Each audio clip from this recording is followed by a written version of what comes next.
My name is David Tim. I'm the chair.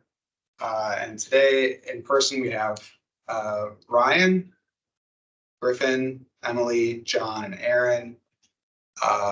We also have Sarah joining us virtually. And I think, Sarah, I heard you feeling a little bit under the weather, so I hope you feel better soon. And perfect timing, Kirit is joining us as well virtually. And we have 2 commissioners absent today, 3 maybe, 2 for certain. All right. I think we'll start with public comment. I see that we have a guest on who may have public comments. I'll just pause for a moment if that's in fact what you're here for. Otherwise, we'll move on to approval of January meeting minutes. Okay, not hearing any objection. I'll move along to the January meeting minutes approval. Commissioners, any revisions to the meeting minutes? I did have one correction from Commissioner which I made. Okay, great. Love getting that out of the way before we even get to the meeting. Perfect. Thank you. Doesn't seem like anybody else has anything. So can I get a motion to approve the meeting minutes? Motion to approve. And all those in favor? All right, any opposed? Great. Motion passes. All right, the long-awaited presentation on the rent analysis report from Russell. We're glad to have you back, even though it's only virtually this time as opposed to last time when we talked about our New Year's resolutions. that was fun too. Yeah, that was fun.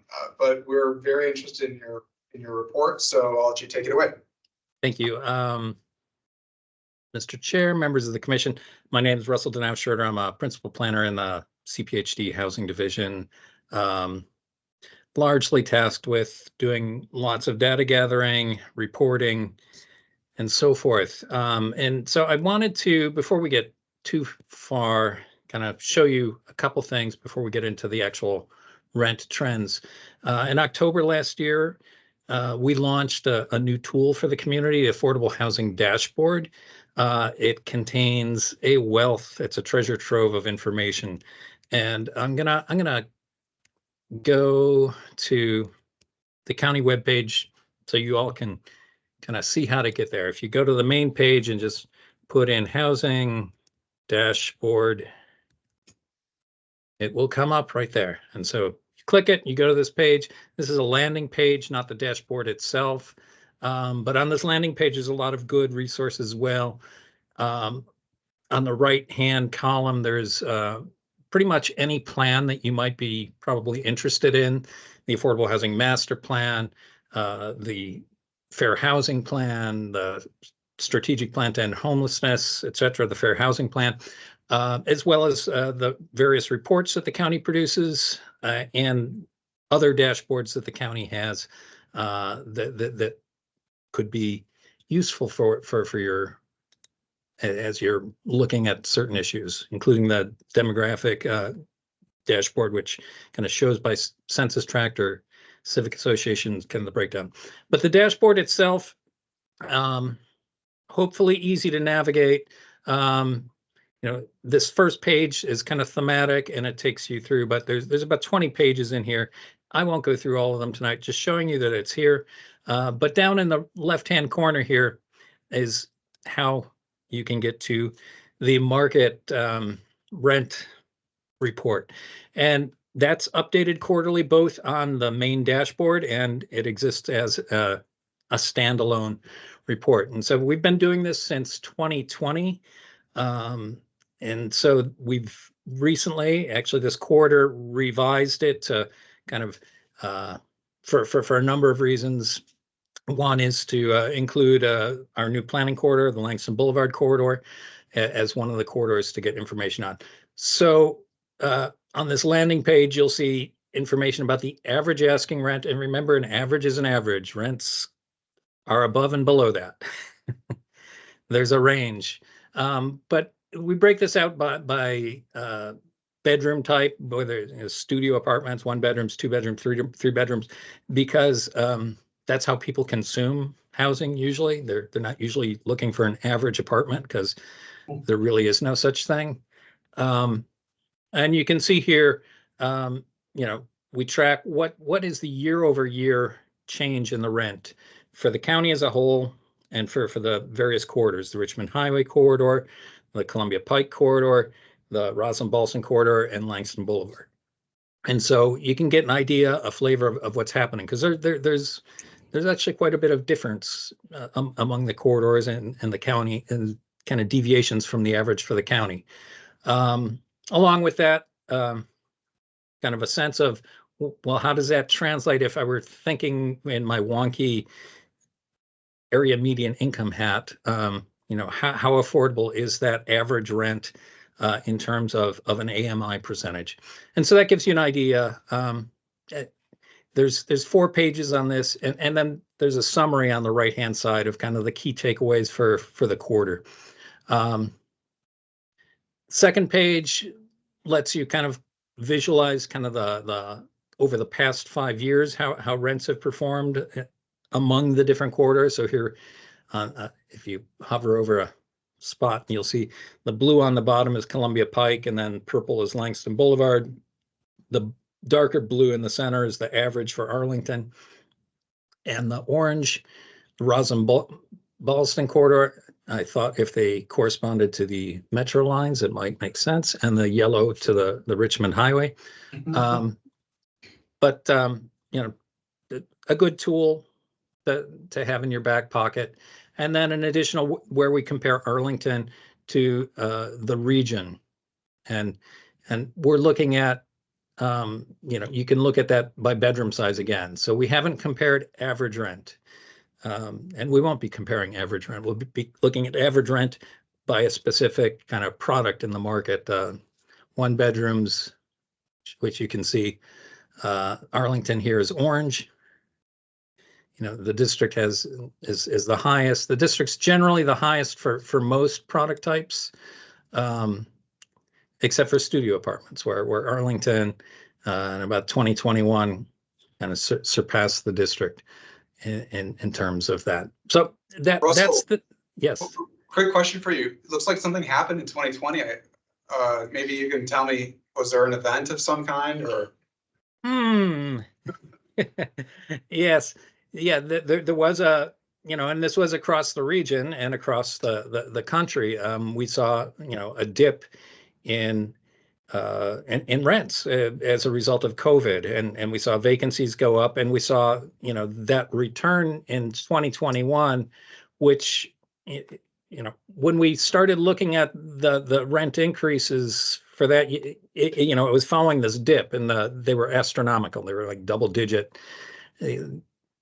We also provided during those the year following that a annualized kind of 2-year annualized rent increase.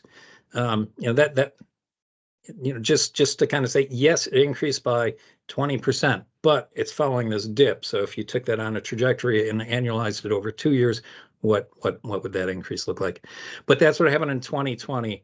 And we'll in my presentation get into some interesting things with inflationary trends and how they relate to rent. So I'm going to hop back to the presentation for a second. Russell? Yes. Where do y'all source this information from for the asking rents? That was my question. So the information on this dashboard, hang on, is primarily from CoStar, which is a commercial real estate software company. Recently chose to relocate to Arlington from Washington, D.C. No, it's a huge relocation for them. Where are they? Over here? The new place. Yeah. And so the CoStar group, they also own apartments.com.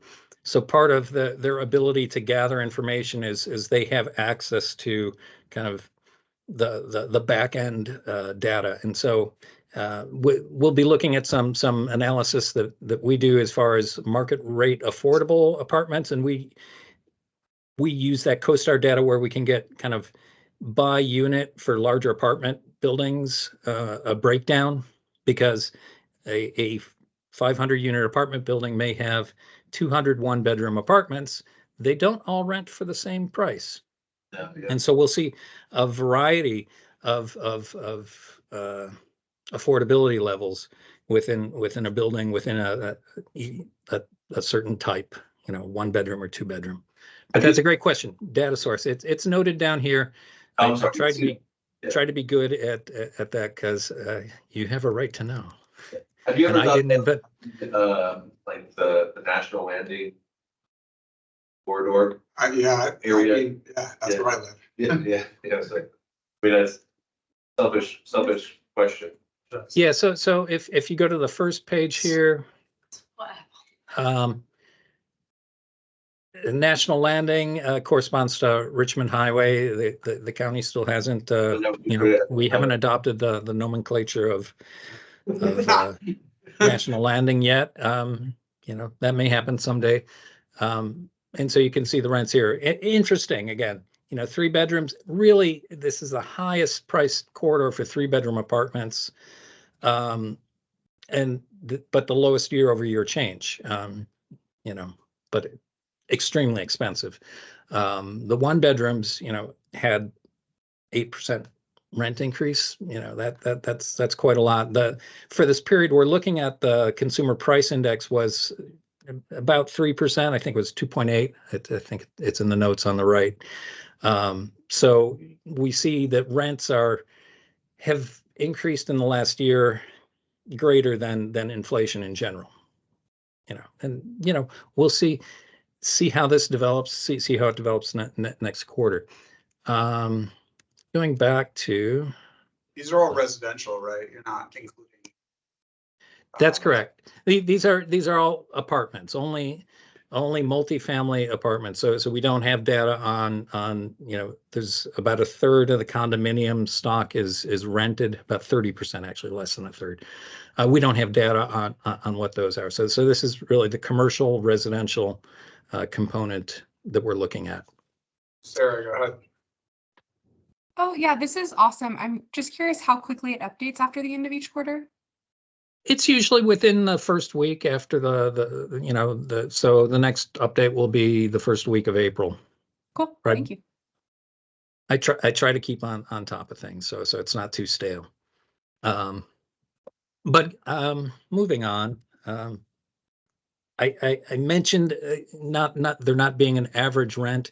You'll see articles in the press where they talk about average rents and compare one jurisdiction against another based on an average rent. This is the makeup of the apartment stock in kind of our peer jurisdictions. And you can see that Arlington has, 5% of the stock is 3 bedrooms, and Fairfax and Falls Church, the inner beltway portion of those jurisdictions, is 8%. Studios in the District of Columbia, 25%, which really surprised me. So many studio apartments, where it's 11% in Arlington. So, you're not looking at the same basket of goods, and therefore an average that's like a sum of different components really is meaningless. So don't pay too much heed to that. Look for better information. So now I'm going to turn and pivot a little bit and talk about the trend in market rate affordable housing. We did a report in 2017 on market rate affordable housing. At that time, this is what we were looking at, this dramatic decline in market rate affordable housing, affordable up to 60% AMI, really falling. And basically, if you did a projection of that, they would be all gone. And this was primarily due to rent increases, not due to demolitions or condo conversions, although there were a tiny number of condo conversions in the early 2000s, but not like there were in the 70s and 80s. Let's next slide. So looking at kind of more recent history, 2010 to the present, we were in 2017 when we did the report, we were really at the nadir, the low point of market rate affordable housing. And we've seen it we've seen gains back that we didn't anticipate at the time. We thought that was going to continue to go down and down and down. So this is a little bit of a good news story. When you add to that and look at a lot of those, some of those market rate affordable complexes were acquired by affordable housing operators, such as APA, AHC, Jerry Lynch, obviously. If you layer those on top, because we haven't lost the affordability there, we're actually in a better place than we were in 2010. That we've maintained that supply and stock, and actually it's increased a little bit because it was below 7,000, probably about 7,500 today. And so why did that happen? So looking at rent increases and the area median income, the area median income is the measure how we determine what is affordable. And so that's why it's important. And what we see is that, and this next slide demonstrates it clear. So here's 2 7-year periods, 2010 to 2016, 2017 to 2023. The first period, rents increased much faster than area median income. Area median income over that 7-year period only rose about 5%. Whereas in the second period, the period that just ended, 2017 to 2023, area median income rose by kind of an astounding 37%. That's huge, you know, and that outpaced rent increases. So here's my favorite slide. It puts it all together. So from 2010 to 2016, rents increased by 12%, while median income only increased by 5%. So that, again, as I explained before, the loss in marks was largely due to rent increases, and the measure that we're using to capture and to come up with this metric didn't increase by much, by 5%. Where, therefore, that decline in market rate affordable housing. Whereas from 2017 to 2023, rents increased by 16%, while area median income increased by 37%. And so the metric that we're using to capture and count whether something is a market rate affordable unit, you know, increased by a lot. So and faster than the rent. So it makes sense that we saw more units come back into that. You know, but the important thing is, well, what does that mean as far as, you know, people's income? We'll get to that in the next slide after this. This just shows the rent increases and the area median income increases compared to the consumer price index for our region, the Washington, Baltimore region. The consumer price index less shelter, because it would be kind of a feedback loop if we included shelter in that. And we see that over this 13-year period, really for the rents, they end, you know, kind of precisely at where the CPI ends. So it's kind of, rents have kept pace on average. You know, there's always outliers and everything else, but we're looking at kind of macro data here.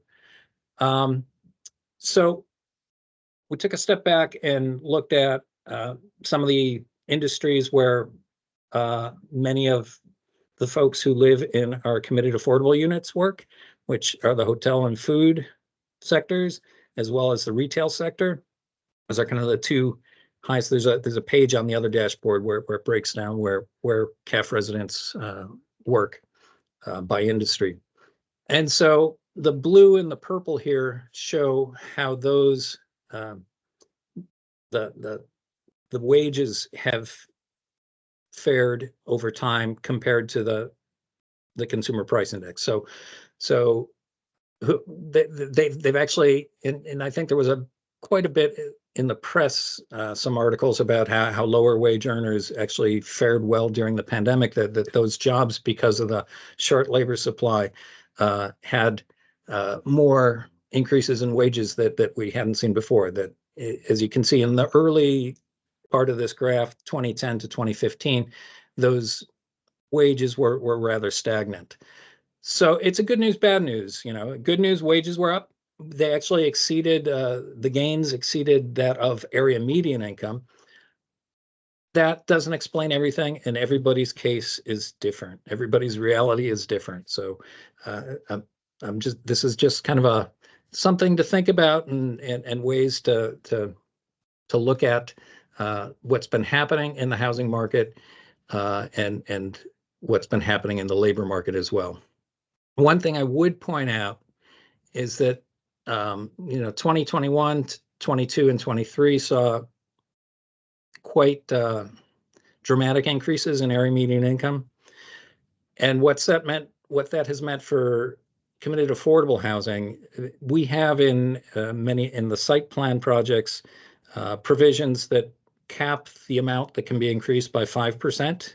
So if it exceeds 5%, they can't increase the rent up to what the max AMI increases for that year. There'll be years where the AMI probably pulls back a little bit, and they'll be able to make that up. But it provides some protection for tenants, and our providers have HC and APA had agreed as well to limit rent increases to no more than 5%.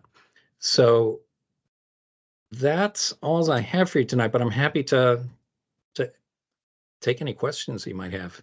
It's a lot of information. Yeah, thank you for the presentation. It's very interesting. Commissioners, anything? I've got one. So it seems to me this is more like a story, the positive side of the area median income rising, rather than Arlington having done something specific policy-wise to increase the area median, the market rate affordable units. Is that a fair summary of what you've shown us? I think that's a fair summary. It kind of explains what happens, because I wanted to know. So so I was curious and kind of looked into it and found this and thought that this is a good thing to, because we did that report in 2017, and a lot of people in the community seem to be under the idea that we're still in that same place, that we're in desperate danger of losing these market rate affordable units. That said, the county has, the county's actions are important, like the acquisition of Barcroft and the acquisition of Park Shirlington.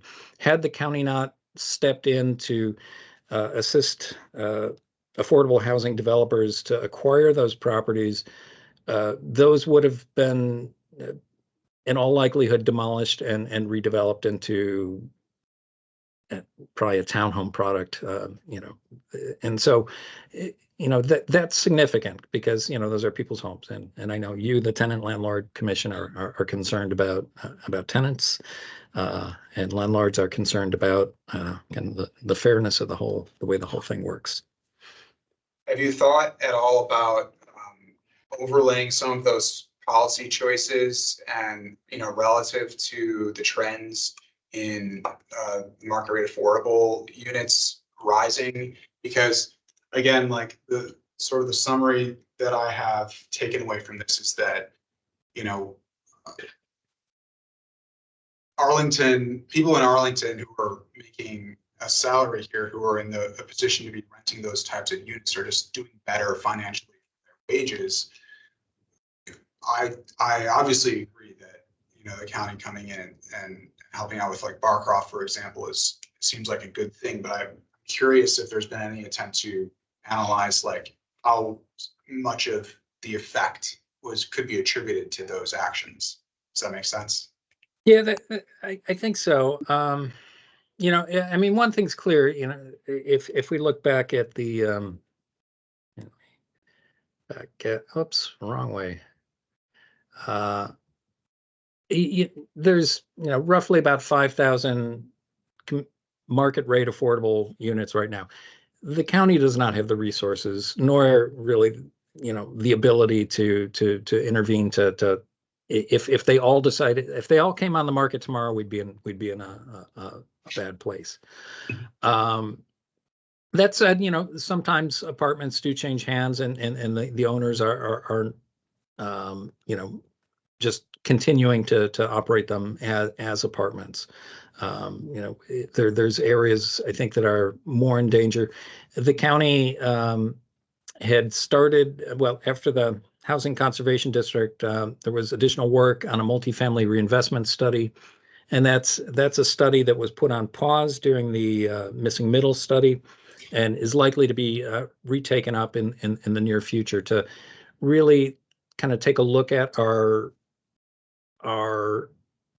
lower density apartment districts, the RA districts in the county, that's the zoning designation, to understand, what those apartments need in order to succeed and continue operating. Do they need relief from some of the non-conforming conditions that are in place on some of those properties? Do they need a path forward to redevelopment? And does that path forward include any incentives to maintain some affordability so that residents can return to the property, similar to when site plan projects develop?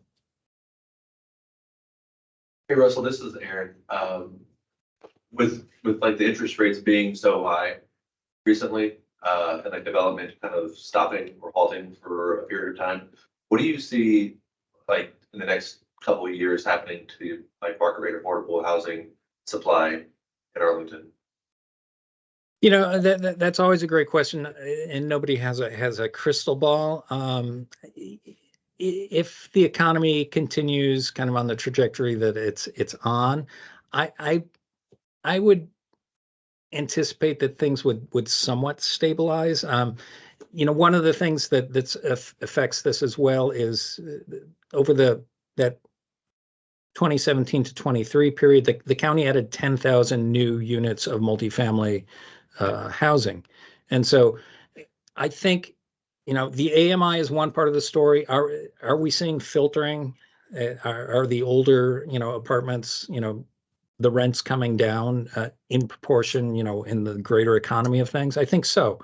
And I think there's still a fairly good pipeline of projects that are underway, under construction, and that have been approved by the county.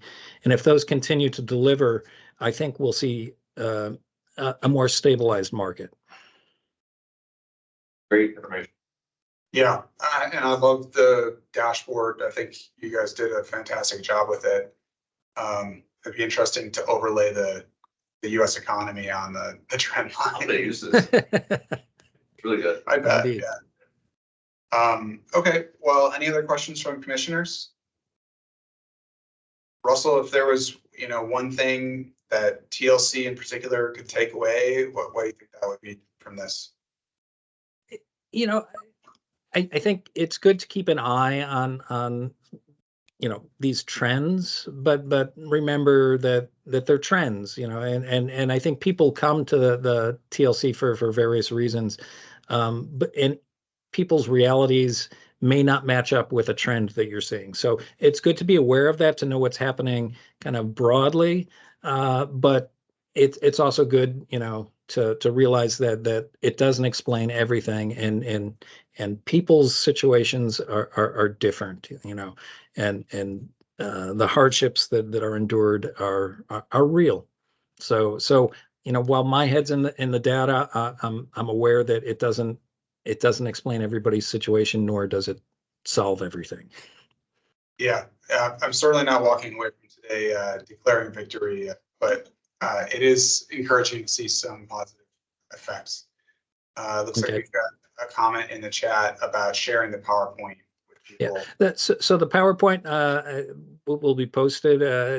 I shared this at the Housing Commission last week, so I know it's posted on the Housing Commission page, but it will be posted on the TLC page too. Is that correct, Rolda? Yes, that's correct. Awesome, thank you. Okay, Got it. well, Russell, it was worth the wait, or I don't know if that's the right way of saying it, but I appreciate you coming back after the snafu with the first attempt, and I guess we'll look forward to hearing again from you at some point in the undetermined future. All right. It was a pleasure meeting with you all. All right. Enjoy the rest of your night. Thank you. Thank you. Okay, next we've got an evictions update from Ben. with LSNV. And Ben, I got to tell you before you get started, we had a commissioner previously who his name was Matthew Whitfield, and he was just an invaluable resource to the commission. And he worked at LSNV, and he moved on to bigger and better things, I think, a couple of years ago, maybe a year that. And we've sorely missed his presence. So, I'm eagerly awaiting what you have to offer, but no pressure. I was almost wondering if the purpose of the introduction was to do precisely the opposite, but I'm aware. I know Matt. We were equal justice fellows with different organizations but contemporaneous, and I know I have big shoes to fill. I'm learning just how many sizes bigger they are than my feet as time goes on. So I should say, above all, let me know what data you want to know about going forward. So I've cobbled something together. I don't have a PowerPoint. I've gotten together different sources of information. The more I worked on this project, the more questions I had, and I started with quite a few. I'll probably point out what I think are important unknowns, but let me start by showing you what I've been able to find. And let me know if this is working. Can you see the chart? Yes, we can. All right, this is from I think it's from VCU. This is a local Virginia effort to track evictions. You probably have heard of the eviction lab at Princeton, which has gotten a great deal of fame, and I think rightly so, but they led me to this. So there are a few states and a few places that are trying to do their own eviction tracking. As you can see, this goes from, it says March 16, 2020, just through June of 22.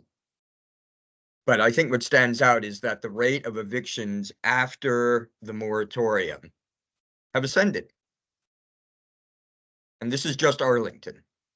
And again, it's just based, as you can see, the blue is cases filed, eviction judgments is the brown, much lower, but it corresponds with the blue. But let me show you something different that may clarify that. So this is monthly filings. And again, it's from January 2016 through this past December in Arlington General District Court. And again, you can see there's a dip during the moratorium, and then the numbers are rising pretty steeply starting, it's actually about February 23. And as I say, this pretty much covers a year. But you saw on the last chart that brown line that said eviction judgments. That's not a very clear term. And what I think it probably means is this, default judgments.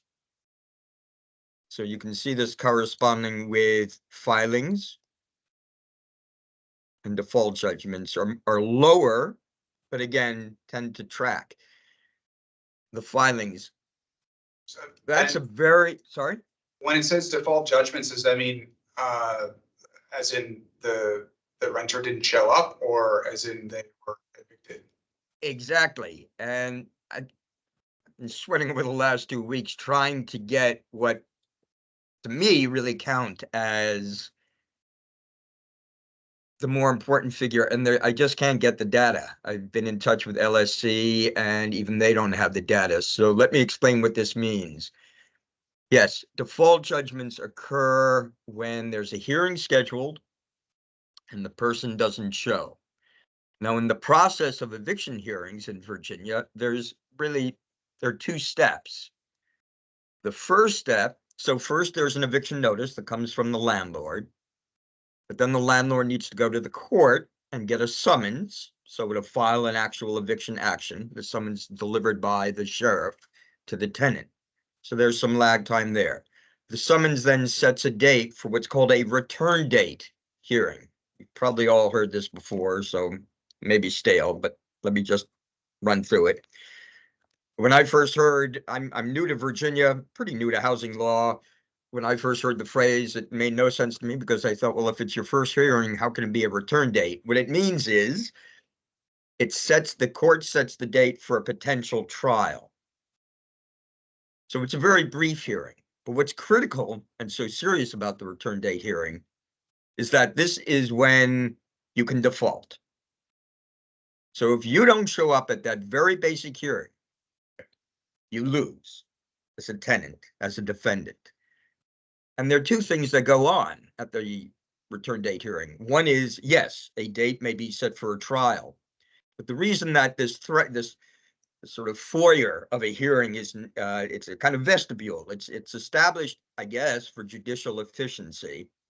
The judge always asks the defendant, the tenant, do you agree or disagree with what it says in your summons? And again, I'm talking mostly about non-payment cases. There are certainly, as you all know, other types of cases, but non-payment of rent cases are by far the bulk of evictions.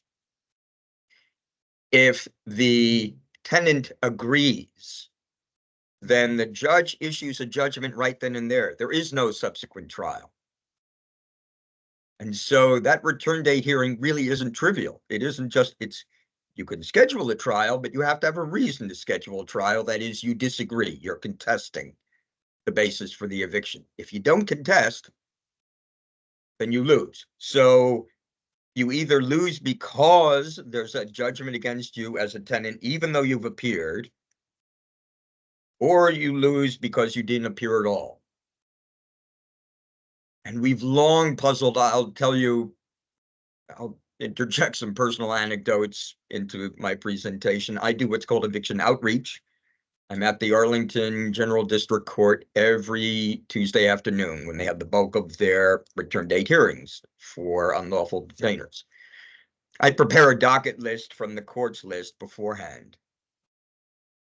Across the board, every week, it's a small minority of people who actually appear for their hearings, and I'm talking about tenants. Now, it may be that they learned from their property manager that their case had just been dismissed or non-suited. That's probably not it. Now, again, most of the people who appear for these hearings are not LSNV's clients. We just get a fraction of such folk, and sometimes we get clients from the eviction outreach. But these are people, in other words, whom we've never heard from, who haven't sought, as far as I know, any legal aid. Presumably, they have received a summons about the hearing. It's quite possible they didn't. It didn't reach them, or they didn't understand what it was, or they were fearful about showing up. So when you look at default, that covers all those folk, and except for those who did show up and actually had judgments against them. Now, what I can't get are the ultimate figures of evictions, try as I might. So again, as you know, here's a judgment that you have to pay. That's not an eviction, and a person can redeem before the eviction actually takes place. And I cannot find data showing how many people get judgments, maybe even get writs of eviction, and yet are able to redeem before they finally are actually evicted. When I raised this with the data expert at LSC, Legal Services Corporation, he said, you know, we have no such data. And in fact, it would be problematic even to try to assemble these data because the number of notices that are ultimately posted by a sheriff, if you want to use that as a measure for eviction, even that doesn't get it right. People self-evict. They vanish from their apartments before an eviction notice is posted. On the other hand, people also sometimes fully redeem. They have 24 hours within the first 72 hours after receiving that notice from the sheriff to redeem. So people may redeem and actually the eviction ends. And we just don't have data about those, showing those figures. But I think what's telling is simply to see how many filings there are and how many people simply lose just by not showing up. Let's see. Here's some data I extracted from what was presented to me by LSC. Again, it shows default judgments by week starting January 1st of the last year through just this past 12th of February. So that's the default judgments, and you see how it fluctuates. It corresponds, it may not be evident, but it corresponds with filings, which of course then lead to hearings. And I'm going through this too quickly, but you see your jagged lines, but as I can promise you, they all sort of run together. So it looks as though, don't worry about the dates above, just the chart itself goes through February 12th of this year. And you can see there's a rise and a dip and a rise and a dip. And at the moment, there's something of a dip. But to speak of overall trends, I mean, the number of filings has steadily risen, not just since the pandemic, but it's getting unfortunately competitive with the state of evictions before the pandemic. I also have, and I think this would be of interest, chart showing you frequent filers in, let me see. I don't know if I can get to this. In Arlington. I don't know if you looked at that in the charts that I or the information I sent you.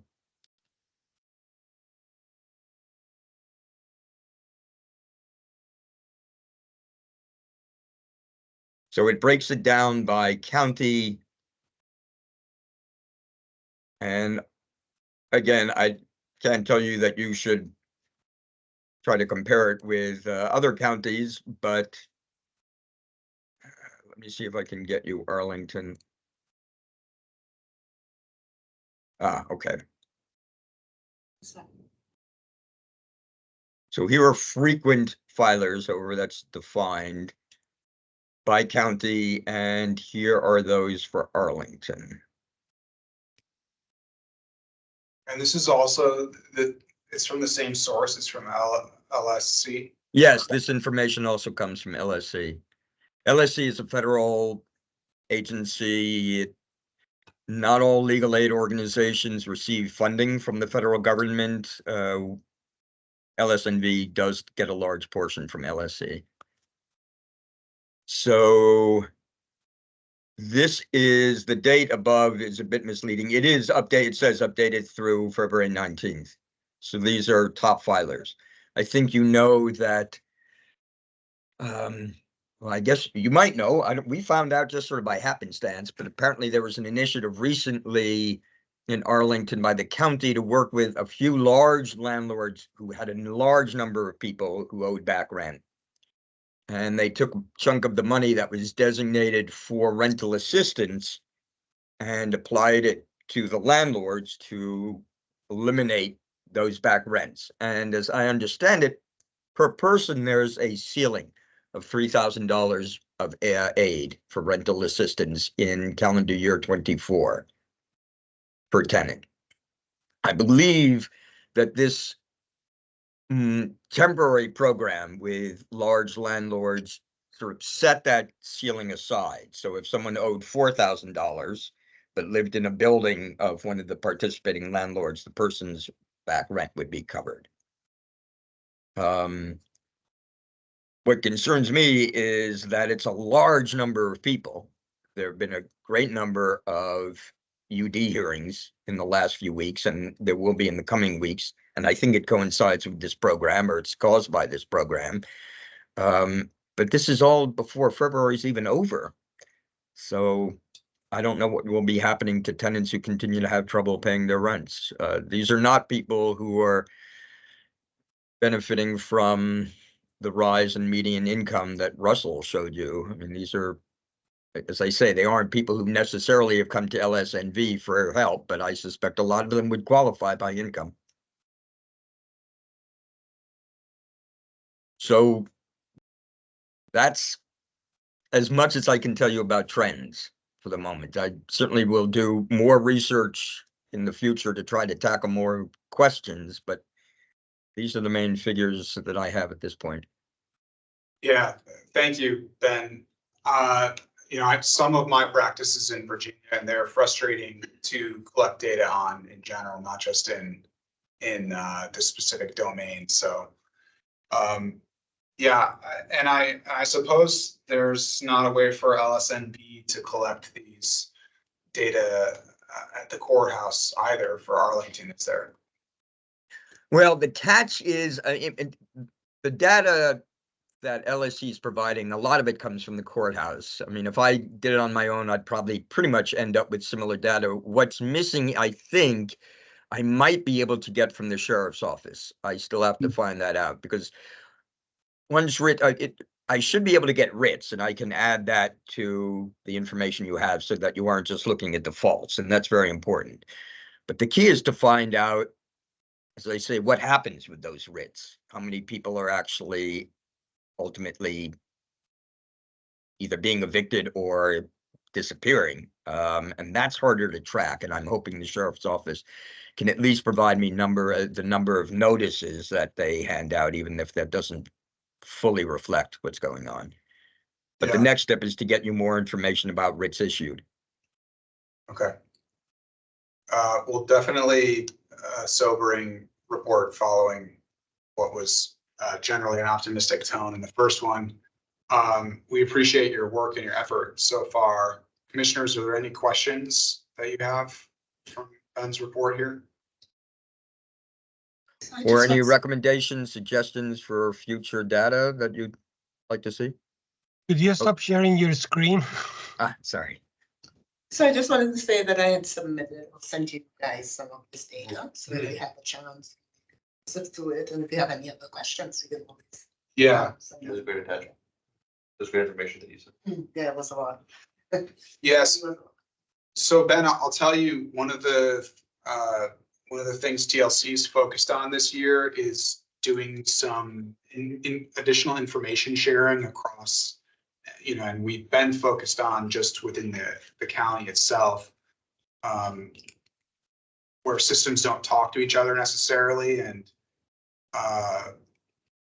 I think on reflection, this is probably something that we should be including in that effort. There's going to be a subcommittee that's devoted to it. I think if we can get, if you're interested, we can get you, an invite to the subcommittee meeting. And I'd be very interested. yeah, I think that would be helpful to have you join if you're able. We're still sort of at the beginning, but we have had, a number of discussions so far across the commission meetings. Basically, and we're gonna have a presentation later by Saul, and there's just a lot of different systems that are actively gathering information that is pretty useful, but it's limited, by itself. And we're hoping that there's a way to integrate these things together to make it more interoperable and effective at addressing issues as they're rising up. I don't know how long you've been in Arlington, but one of the things that has shaped my experience as the chair of the TLC is the issues with the Serrano. And I think that there were a lot of off ramps before things reached sort of the boiling point, and those could have been taken potentially if we had better data earlier in the process. So that's where my head is at on that project. But if you're interested, we'll definitely include you in the invites to the subcommittee meetings. I've been in Arlington. Well, I've been in housing law. I've been a lawyer for a long time. I've been in housing law just for a few years and in Arlington for 9 months. So I've heard about Serrano early on. When I have a suggestion, maybe you're ahead of me with this, but you might want to hear from the Community Assistance Bureau at Arlington DHS about their grants. It's kind of hair-raising story a bit. I mean, for a while, there was no cap on the money that Arlington was giving out, and they discovered they couldn't afford that. So then they put a cap at 7,000, and by last year and halfway through the year, they changed it to 3,000 and made that retroactive. Yeah. And it's 3,000 this year, and the money just disappears. I don't even know if there are figures on how many people who've received aid end up getting evicted, although certainly one of the considerations in the rental assistance is that the person seems to be in a position to be able to continue to pay rent once the back rent is taken care of with the rental assistance. I mean, that's not necessarily my area as a litigator, but I'm dealing with people who are more and more, I'm seeing repeat folk who just cannot swing the rent even with help. Yeah, Jennifer, I saw your hand raised. Go ahead. Hi, everybody. I actually put my hand down because I realized I didn't have the thought I thought I did. Thank you for that, Ben. I think Heather Venner has come to talk to you all Oh, before okay. about the Community Assistance Bureau, and you all are familiar with the eviction prevention programs, but I don't know, Rhoda, if she's been here recently since they did add the cap, and they have actually, I was responding to you, Ben, they have some really interesting data on who they're providing the funding to, and you know, they do track evictions over time. So this might be a good follow-up for a future meeting. So I just wanted Yeah. to chime in and add that. Yes, I mean, we heard about the update and the cat in the cap, 3,000, but we just, then again, see what has since happened. Because that might have been a lot, maybe 3 months ago. Yeah. Yeah, I recall that report, but I don't recall precisely when we had it. Okay, well, any other questions from commissioners for Ben before we release him? Okay, well, Ben, a pleasure. I would Thank say that you're filling the shoes quite nicely, and I'm excited to continue working with you, and especially excited about your eagerness to join the subcommittee effort. So Yes. I do hope that that is something that we can make some significant progress on this year for TLC and the county. All right. May I stay on just as a Oh, auditor? Is that please. all right? Yeah. You don't have to leave. I just meant, you know, a lot of times people, you know, they're done at the end of their presentation.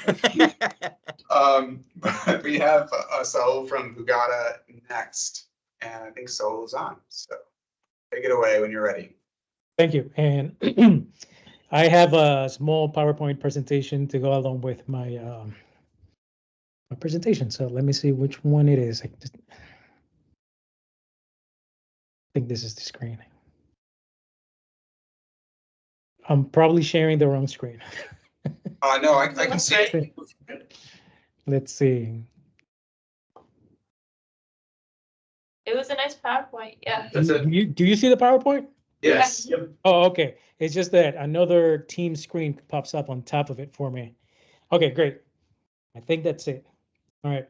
And I'll try to be brief. I won't try to take so much time. So what I'm presenting tonight, well, thank you, first of all, for the invitation to come and talk to you about the work that we've done over the last year. And also Rhoda for sending over the invitation. So tonight I will talk to you about that, the work that we've done. And let me see if I can switch. I can't. There you go. So the work that we're doing, the objective of it is to conduct outreach, provide housing information and education to tenants, housing counseling and referrals, some conflict resolution, eviction prevention, and relocation assistance, kind of going along with what Ben was saying. And actually, just wanted to say also at the beginning, that was a great presentation, Ben. I know that, you know, gathering this data and doing the analysis is often complicated due to different factors. So, and also Russell, thank you for that presentation, the analysis on rents. That was great. So further, I guess, with the objectives is also what these activities do is to help maintain and further develop an informed renter community that is knowledgeable and empowered to exercise their rights and understand their role in obtaining and maintaining affordable housing in Arlington County. And so to show you that work, this basically sums up what we did over the year. We have the different issue areas. We try to categorize and in a way to reflect the work, how we do it throughout with the different residents that we work throughout the year. You will see here, it's self-explanatory. You see the different categories. One, for example, is emergency assistance, someone needing help to pay the rent because they have a small amount that they need to pay, otherwise they risk eviction. We had a very low number of those last year, though if you look at the eviction prevention, it was a high number compared to other times. And you can see from Ben's presentation, there was an uptick in evictions, and that was due to moratoriums expiring and people having back rent. You heard about the program that Ben mentioned that DHS has, which I think is being effective at reducing that. The number of filings. I looked at the sources that he presented. I didn't see the major affordable housing providers on them. So, it looks like this is working. Other issue areas that we deal with is lease renewals. It was very low for this year. Lease termination was also very low. Lease and rights, that it's about 22 for the year. And that's just general knowledge about understanding the lease, how to rent an apartment. So at the different stages of leasing. I guess just to shorten this out, we can look straight at the graph on the right. I try to graph it out, and you see that rental assistance applications of referrals was a high number. That is because people were looking for rental assistance primarily to prevent evictions. And you see how that matches with the previous presenters, as Ben mentioned, followed by maintenance issues without reference to code. So a lot of residents come to us when they have issues with maintenance and they're having a hard time communicating with management, or management is just not being responsive. So they come to us and we help them. We educate them about how to properly request work to be done in their apartments, and we often help them write letters to do that. What's following that is lease and rights, as I mentioned, at 22 cases, and then eviction prevention, that was sort of high, but offset by the rental assistance. And so in eviction prevention, we do counseling with the resident as far as what they can do or what resources are available for them. Primarily for those who are owed rent is rental assistance. Other areas, neighbor issues was surprisingly very low last year, even though during the pandemic times, we got more complaints about, I have a noisy neighbor or a neighbor who's smoking, and I live in a community that is non-smoking. So a lot of those we would communicate with management or set up meetings with the residents, with management, so that management can meet with the other resident who was causing problems and help resolve that. Recertification, we saw 15 instances, and that comes as residents that live in affordable housing, they have to recertify every year to show proof of income, of the many things that they have to qualify to renew and continue living in affordable housing. So those come back to us oftentimes once or maybe twice, but once people have been living in affordable housing for a while, they understand the requirements. Though, if I may make a mention here, I think that there's need for renters to understand the difference, as some of those who live in market rate housing move into affordable housing. There's a disconnect and misunderstanding about what the requirements are. For example, someone goes and lives in affordable housing and they're like, why do I have to show my pay stubs? Or why do I have to show my bank statements? Or why do I have to tell them how many people are living in my household? And so those are all requirements that they must check off when living in affordable housing. Another issue is people living in market rate housing. Oftentimes they think that to qualify for that apartment, they must show, obviously they have to show proof that they can pay the rent. So oftentimes they get a co-signer. And we're seeing that as they move into affordable housing, they're confused about that. And that could lead to potential problems later on, because that could be a lease violation because their actual names are not on the lease. So we do a lot of that education for residents as they come with problems to us, and we tell them, listen, you need to correct this, because oftentimes that would lead to a lease violation where they get a 2130. Those are the good ones because you have 21 days to remedy the situation. And so it's a lot of that education that goes along as well. Relocation, we started to see a lot more of that. You know, we've seen some relocation plans come before the commission. We do get some residents call and asking questions. Right now, the major one is over at Barcroft. They're going through going through the first phase. So we've had several residents call back and ask about, you know, what the relocation is, or, you know, I received this under 20-day notice. What does this mean? So there's a lot of that going on. And that pretty much sums it up. If you could look at the table, security deposit was very low. 2 people called and asked about basically how long does it take for me to get a security deposit. And so, you know, we just tell them, you know, it could take up to 45 days. And if they need it, you know, urgently because they're moving from one apartment, they need that money. So we help communicate with management and tell them, hey, can you, you know, make an exception for this resident and just make sure that this is done in a faster rate so that they get the money on time so that they can rent the next apartment. So they can expedite that. We started tracking parking and towing issues. It hasn't been much, but it's something that residents have brought up as we did the survey last year. Renters insurance came up once. We had a resident call and say, you know, my landlord is requiring renters insurance. And so we explained why some landlords may want that or the benefit that it will have for them as a renter. That sums the work. That was a total of 211 cases in the count. Accomplishments throughout the year is in partnership with CPHD, Housing Division. Rhoda did a lot of this work as well, was to organize and held the Tenant Summit last year.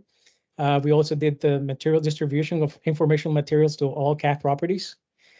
We also organized 2 Know Your Rights workshops on fair housing and eviction prevention, and I'm hoping to make a connection with Ben, so we could probably invite him or one of his staff to one of our workshops. We also organized a workshop on renting and maintenance. That's always a popular workshop, and we oftentimes have Jorge Lauda from the Housing Division join us for that. He does a great presentation on renting, tenants' rights, and how to properly file work orders. We also organize a tenant council, our Barcroft departments, and we are continuing to provide support as they establish their group. They've had about 3 meetings on their own. And we also provided counseling referrals to financial assistance to households at risk of evictions, as I mentioned priorly, and provided counseling to households with lease violations, as I mentioned, the 2130 notices, and also provided information on rental affordable housing that's available in the county. Oftentimes that comes from the Housing Division, from the monthly affordable housing list that's available. That sums it all up. I hope I didn't take too much time. So if there are any questions, I'm here. Thank you.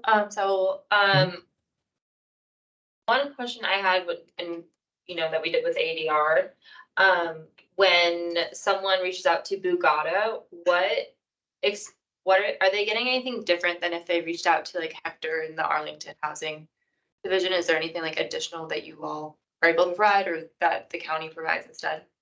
Yeah, I think Hector can speak a little bit more about what they get from calling the Housing Division or the Housing Information Center. But oftentimes we do also get referrals from either Hector or Jorge, who interact with residents or another staff in the Housing Division. And oftentimes it means that when you have to do additional work, kind of like a little more hand holding to help resolve the issues. Yep. And are there issues that you find like that you have more trouble resolving? We're trying, like when we look at like what gaps like an ADR could fill. Is there anything that you see specifically? You know, sometimes the obstacle that most residents face is just having a difficult manager. And we do run into that at times. But a lot of those times what we do is we have connections with upper management or with ownership. And so we just escalate above and, most of the times these do get resolved. Any other questions or comments from commissioners? Right, well, definitely, Ben and Saul, you should connect. That makes a lot of sense to me, not telling you what to do or anything. Well, I don't think we've got anything else for you, Saul, but we appreciate you coming, and we're always glad to be partnered with Bugata, and the work that you do is invaluable. So thank you once again for all your work. Thank you. It's always a pleasure. And thanks again for the invitation. Great. And we'll look forward to seeing you again in the near future, I'm sure. Sure. Next, we have a subcommittee reports, ADR, from Emily. As of last month, Andrew will be, it's Andrew, right? Yeah. Yeah, he'll be taking over. Right. He is not here, so I can give an update. We had our first subcommittee meeting and we have another one on Monday. Okay. That is transitioned to, did we come up with a name too? A new name? Change resolution assessment. I don't know if that's changed. I think that's what we call it. Yeah, we just kind of scrambled the letters in different order. So what we kind of started with was, and you alluded it to before, like we have a lot of data that we're looking at. It's like, what questions do we really want to answer? So that was our main focus last week, which we have those questions somewhere that I can share with you when I pull up. But that is our update. Great. Yeah, just share, send it, either pass it along to Rhoda or. It was in the notes from the last meeting. That's where what it was. We want to share notes, everyone, all of the members received the notes. Oh, that's right. Yes. We'll also. People didn't show up. Yes. I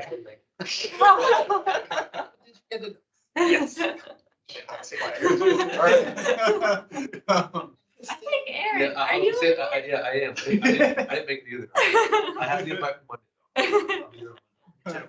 It was gonna be a big subcommittee meeting. All right, well, you guys are recorded and you're going on YouTube, as you know, so you're on record. Sarah, go ahead. Oh, I'm just wondering when subcommittee meeting notices go out, because I don't think I've ever received any. And I'm just curious, do those get emailed to the commissioners like these meetings do? They go just to the members of each subcommittee, but honestly, I don't have a problem with including the full commission on it, because I do think that there's no issue with other commissioners dropping in on subcommittee meetings. I try to go whenever I can. I think the last one I tried to go to and the teams wouldn't work. I guess just maybe since I have been here, I just haven't known like the structure of the subcommittee meetings, and if you could give like how the subcommittees are supposed to operate, what the expectations are, how often they're supposed to meet, and like, is everyone automatically on a subcommittee? Do we pick and choose? How's that set up? Yeah. I would really appreciate it. Sure. So, I mean, subcommittee membership is voluntary, but you said that every new member. It is an emphasis of mine to have everybody participating in at least one subcommittee or like some sort of alternative outside of just the monthly commission meeting. And that can mean, like, for instance, Kieran has done a lot of this, just, going to, for instance, like a Barcroft tenant meeting or a presentation that Bugata is giving. I think that it's just good to have tabs on what's going on in the community. Kieran's our shining example of that over the years. But generally speaking, being on one subcommittee is what I hope for from each commissioner. So if you're interested in joining either of the subcommittees and you're not already part of them, then just talk to Rolda or Ryan after the meeting by email. Aren't you heading the outreach subcommittee or assisting in some way, Sarah? No, I wasn't aware of the how you even got on the subcommittee. So I think last time David had just suggested that I reach out to folks and schedule one of the subcommittee meetings. And then I was like, I don't know what the rules are for this. So I tried to schedule. I haven't heard back from Kira or Ryan yet, but I'm happy to be on that subcommittee. I think that's a great, Okay, place Yeah. for me to get to work. That's I right, just because- didn't know. I think for the outreach subcommittee that we had another member who left. Got and, it. Ryan has been having, he's been really busy, so. Totally understand. Yeah. Just wanted to make sure I was doing what was expected of me and that we're, trying to meet our Yeah. goals. I I don't saw want it your- to fall I saw through the your- cracks. I saw your email, yeah. So, I mean, just so everybody understands the way subcommittees work, they're almost identical to commission meetings in that you need to notice it a week in advance. You need to have an in-person quorum unless you're doing a virtual meeting.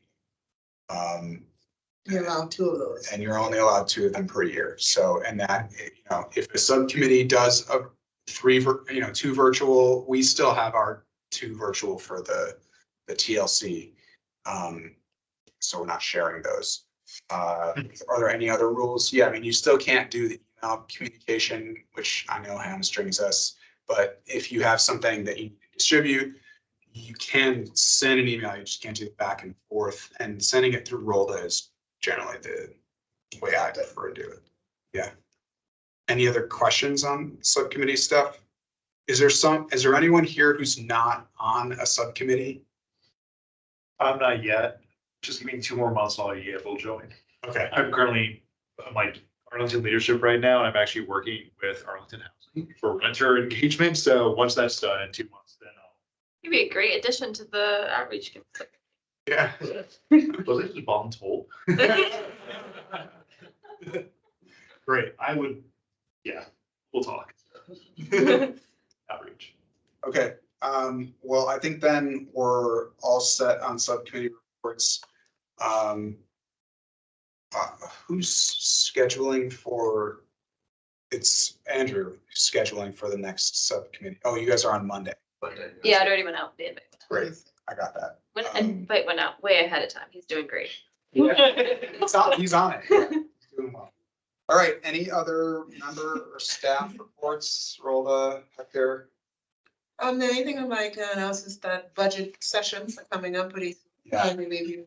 see that, Yeah, I did. Yeah, so I need to see, I needed to make sure I can make it. Is there anyone who would be interested in going if I'm not available to the budget sessions? So they're overall sessions and then there's specific department sessions. Yeah. And if you have the one, the housing, CBHD. Yeah, let's see. And Depending on the dates, I'd be happy to go. Depending on, I just would need to know there. March 5th, right? yes, we have I just pulled it up. Okay. Let's see. Tenant Landlord Commission, March 14th, Thursday, March 14th. And we get 5 minutes to present. So, okay, so Sarah, you're interested if I can't do it? Yes, I need to check my calendar, but yeah.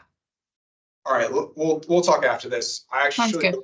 have a problem with people, are other people invited to come? Yeah. Sure, as long as you're representing the commission No, I meant like, and or you don't have. just want to watch. Like Yeah, it's public. Yeah, it's It's a public yeah, meeting. that's right. Mhm. Okay. So you're all, if you're interested, you can come and attend that. Are you advocating for something in the budget?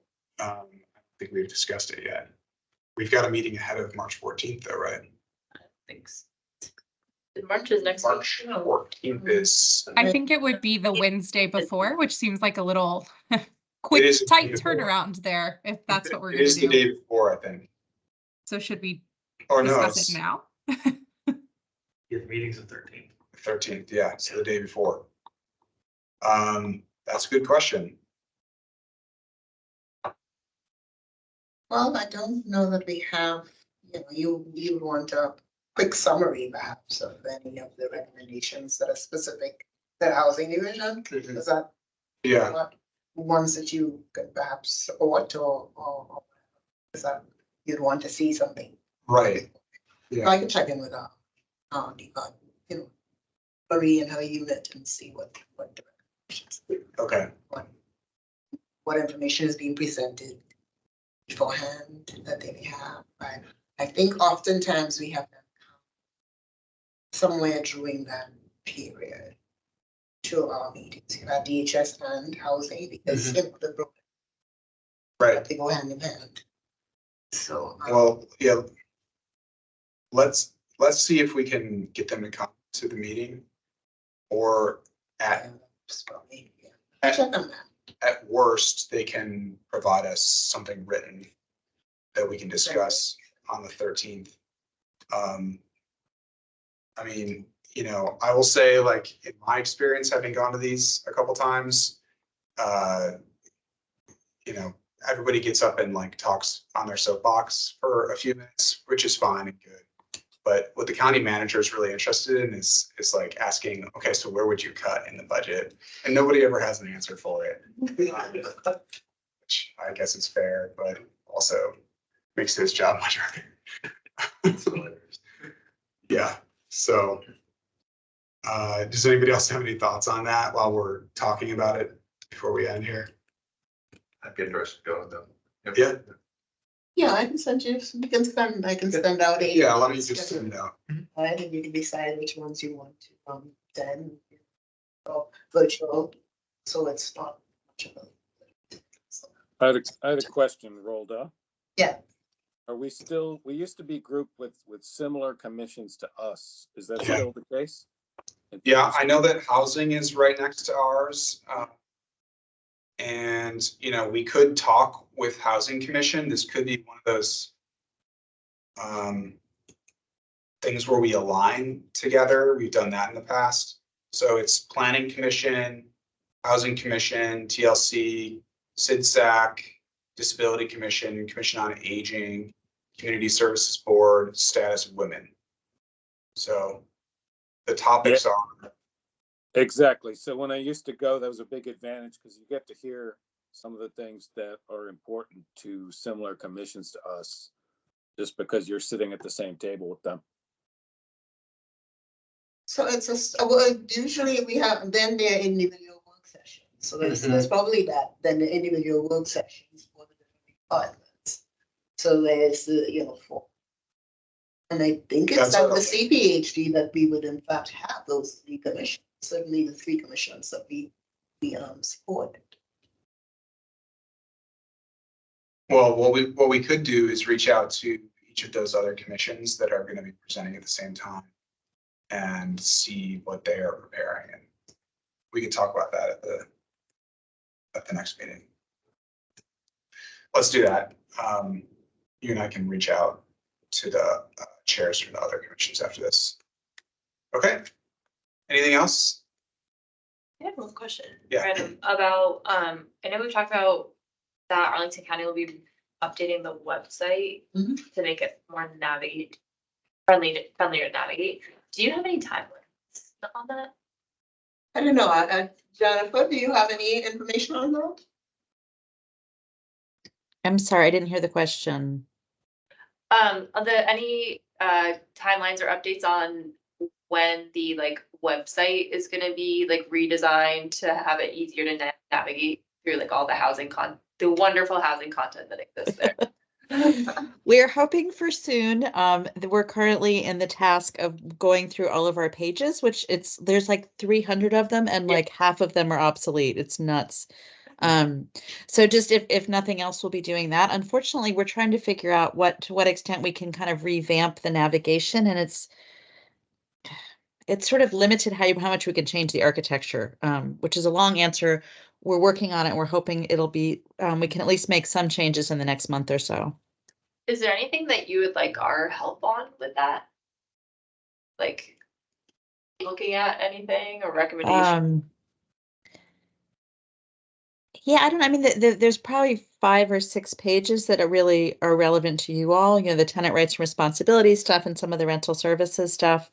I mean, if you want to take a look at it and you have ideas for ways to make it better, understanding that our architecture is kind of set by the vendor. I don't know. I mean, I don't know about y'all, but I look for stuff. I use Google. I don't even use Arlington search engine because it's so bad. So we are trying. Cool, thank you. Okay, well, look at that, 8:20 PM. That's when we said we would. Yeah. So let's not delay. Can I have a motion to adjourn? All right, and a second. Second. All those in favor? Great. And the meeting is concluded for the February 21st TLC meeting. Thank you all for joining us. Great meeting.